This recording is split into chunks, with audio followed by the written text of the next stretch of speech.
And welcome back to the MMA Plug presented to you by DenverSportsBetting.com on 98.1 FM Mile High Sports Radio. I'm Jordan Kurt sitting here with a very special guest. Now, folks, when we're talking about jiu-jitsu lineage and one of the top grapplers in the world, along with now an undefeated pro MMA fighter, we have the one, the only, the great and powerful Jena Bishop. How you doing today? I'm good. How are you? I'm doing great. It's starting to cool off a little bit out here in the Mile High. So, I'm a little bit jealous of those San Diego temperatures right now. Oh yeah, it's been honestly. I don't want to make you jealous. The weather has been amazing, like the last week or so. So I'm not gonna say too much. I could only imagine. When I think of perfect weather, I think of San Diego. Because it is. Like Yep. if it's below 70, I'm freezing cold, and if the sun's not out, I'm like really upset. Well, I mean, when you're used to perfection, I can totally understand it in that regard. But Jena, let's kind of dive into it right away. So this last weekend, you had your second professional fight within a very short time frame. Well, it was 3 weeks, right? It was 3 weeks. Yeah. Yeah, so let's just talk about that real quick. You had and this one was a barn burner. You guys slugged it out for 3 rounds. I mean, who thought Jiu-Jitsu girl has hands?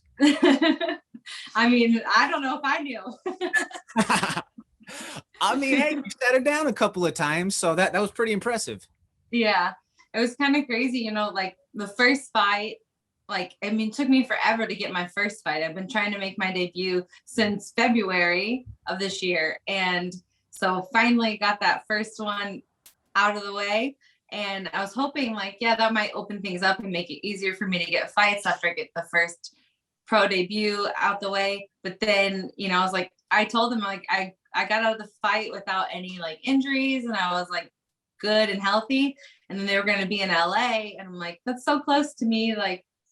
If you want, I'm ready, And then I guess my opponent's Dayone's opponent fell out, and they needed somebody to replace. And I'm it's definitely a step up in level of skill for my from the opponent's standpoint.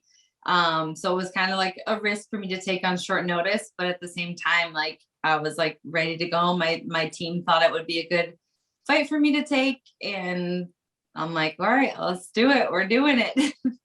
Definitely. And so let's talk about that for a second with your team and some of the influences there for you. I mean, obviously there was a little bit of a tie-in that there was Bellator also going on Friday night, where a lot of people thought maybe that Kat Zingano might be there potentially prospecting or calling for a title fight, but she was there with you for your fight.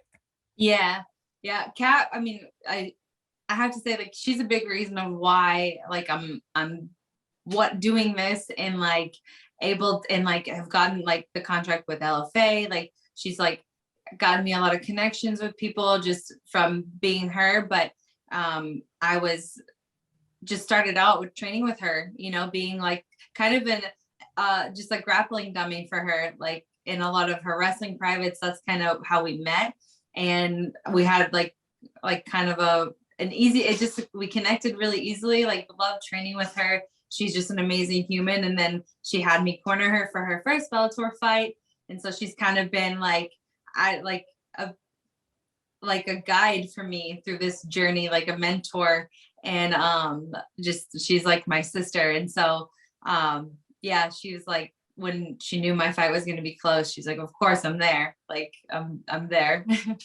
Yeah, definitely. And you kind of mentioned how important it's been for someone like her who has the veteran status, the connections, has been, has blazed that trail and has fought in world title fights before. Then you've had Angela Hill around there with you. You've been your husband's a black belt. You've had a lot of very high level people in your circle that we don't typically always see for someone who is just making their debut or at that, that 1-0 point going into their second fight. Yeah, I feel I've been really fortunate, just the people that have been, I think that has played a huge role in where I'm at and just what I've been able to do, because, having Kat kind of starting out, and then she's there for me at any time for questions or just help or whatever I need. And then I, because of training with Justin Flores, like he was our wrestling coach. He's the one that introduced us.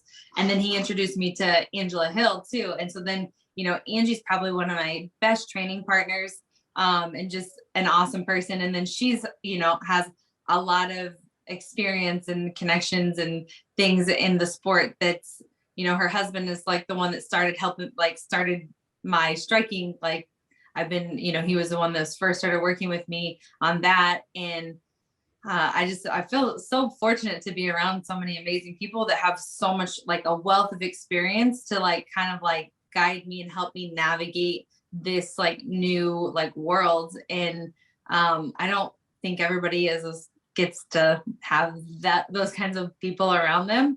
And I want to remain grateful to them, and just like not get like let that be overlooked at all, like by myself specifically. Certainly. And while that whole dynamic isn't necessarily the norm or the typical thing that you see, you're not exactly the typical or the normal like debutante and then one fight pro in that regard. Let's talk a little bit about your background here, Jena. So you've got what Ryan Bevins from LFA originally described to me. She's like the all-American Mackenzie Dern with her jiu-jitsu resume. And I go looking it up, and it's world champion here, world championship here, world championship here. So, you know, what really first made you want to pursue martial arts professionally as a career, and then kind of tie that up with what made you want to transition from, okay, I'm going from just, you know, from grappling and ground fighting to then I want to actually fight. Yeah. So when I first started jujitsu, like my husband was training, and he got into it because he wanted to do MMA, but then like did an MMA fight, and then was having a hard time getting more fights. Like everything just kept falling through for him. And so he really just realized that he was in love more with jujitsu than MMA in general. And so that was kind of the thing that he pulled me into that.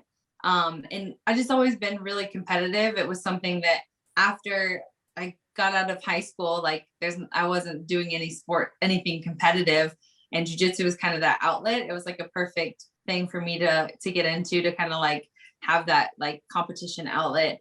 And I fell in love with the sport, and I always thought, yeah, it would be fun to do an MMA fight at some point. But obviously, like my husband was just like, you know, like, I don't know if I want you to do that. Like, not like he's always been very, very supportive of anything I wanted to do. But I think he was just like not pushing it and kind of discouraging it. Like, just stick with jujitsu. Like, let's wait until you get like to this level in jujitsu, and then we can think about MMA. And that happened a lot faster than I think any of us. Like, I got my black belt in 5.5 years. And I think that happened really quickly. And he was just like, do you really even want to do MMA now? Like, you're like thriving in jujitsu. And so that's kind of where I was at too. But I'm like, I feel like it would be weird if I didn't do at least one MMA fight. But I'm very committed when to whatever I'm doing. So when being around some of the other people fighting MMA and seeing that, and I was like, okay, like, I think I do want to do this now. Like, I've accomplished like everything that I wanted to in jujitsu, and I was ready for a new challenge. And once I started training, I'm like, this is fun. Like, learning striking has been a lot of fun. It's like, you know, nice to like be new at something again. And so it wasn't one of those things where I'm like, I'm just gonna do one fight and see how it goes and it'll be fun. Like, I'm like, no, like, if this is what I'm gonna do, like, I want to strive to be the best at it that I can. And I'm enjoying it. It's like, it's been a fun ride, frustrating at times, just not being able to like get fights, but I'm really having a lot of fun with it. So that being said, where do you see this taking you? I mean, I would like to take it as far as I can. Like, I would love to have the opportunity to fight in the big show, like, and, you know, get title fights if I can. Like, I want to take it as far as I can. I mean, that's totally understandable there, especially someone who's been so accomplished in, in other sports or other specializations. It only makes sense that you want to go for gold and want to go to try to be the best in that regard. So folks, we're speaking to the undefeated LFA prospect right now in Jena Bishop. Jena, as we just tie some things up here, what can fans expect to see from you going forward? When are you looking to get back into the cage? What's just kind of the next step for you? That's something that I've like actually been contemplating a lot the last couple of days, but I hopefully back in the cage like at the beginning of next year. I would love to do that.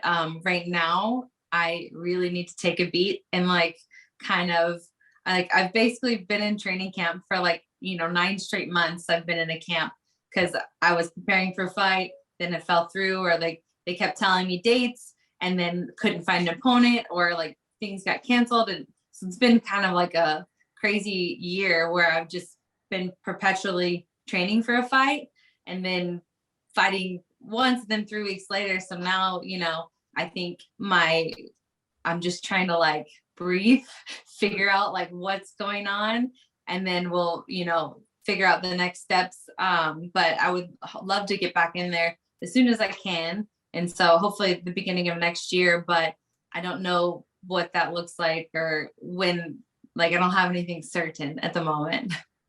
Totally understandable there. And I mean, especially considering that you just came off of 2 fights within 3 weeks. That I think you earned yourself a little bit of some time there. Yes, yes. Talk about a little bit of, let's talk about one of the variables. One last question here. What was it like for you fighting at altitude up in Vail, Colorado? You're sitting there at 1.5 miles above sea level, coming from literally, right there at sea level in San Diego. How was that an adjustment for you to make? I was like actually kind of stressed about it before. I'm like, oh man, is it going to be so hard? And especially because my opponent is from Denver. So it's like, she would be a little bit more used to the altitude. But talking with my coaches and stuff, they're like, you're going out there the perfect amount of time where it's like you're just there for a few days before you fight. So you shouldn't have to deal too much with like the effects of altitude or getting like altitude sickness or anything like that. And I trust the people that that I'm training. Like my strength and conditioning coach, Greg, is amazing. He's like a wizard, and so he knows I'm fighting in altitude. He prepared me the best that and I was ready for that no matter what. And so it was just something I tried to I was like, I know it's a thing, but then I was like, let's just put it in the back of my mind, because if I'm stressing about it, I feel like it's going to make me more tired than maybe the altitude would actually, So I just knew like everybody around me had me well prepared for that. So I didn't really find it to be a problem at all. And I'm really, really grateful for that. And then I think after it was kind of crazy, but that's my first fight ever. And I'm like, I'm fighting, I think, at the highest altitude that you can in the States. Yep. And so I was just like, that's pretty insane. But I'm like, if I can do that, like my cardio is good. I'll be like good for everything else. Oh, so yeah, certainly. Yeah, and you're absolutely correct. That is the highest venue or the highest location for a fight inside of the States. The only other higher place where there's been fight cards has been Mexico City. Yes. So if your cardio is good there and you were able to hold up, I think that you're in a pretty good position right now. So on the way out here, Jena, is there anybody that you want to plug, and then also give us your social media handles for people to follow you? You can follow me on Instagram at Jena Bishop BJJ. It's Jena with 1 N. And I'm training out of, if you're in San Diego, come by Alliance BJJ in Miramar. That's like my home gym. I teach there. I have a huge women's program. That's like the places. And then, I'm really grateful to the people that have sponsored me and got me this far. As Robert with All Tech Gates and Hyperfly is my sponsor. If you want to get any of the gear that you've seen me fighting in, it's you can use the code JenaFly. But yeah, that's about it. Well, Jenna, thank you so much for taking the time and joining us here today. We cannot wait to see you enter back into the cage and see what's next for you. Hopefully, it's not too long from when you're hoping in the turn of this next year. And folks, like I say, make sure that you give Jenna a follow along, because you're not just gonna see a grapple heavy fighter. Go back on Fight Pass this last weekend and rewatch that fight and tell me that you were not entertained. This is the MMA Plug, presented to you by DenverSportsBetting.com on 98.1 FM Mile High Sports Radio. This is Jordan Kurtz sitting here alongside Jena Bishop. I threw my hands in the sky, about to get closer to God. Smoking this out while I drive. I threw my hands in the sky, bound to get closer to God.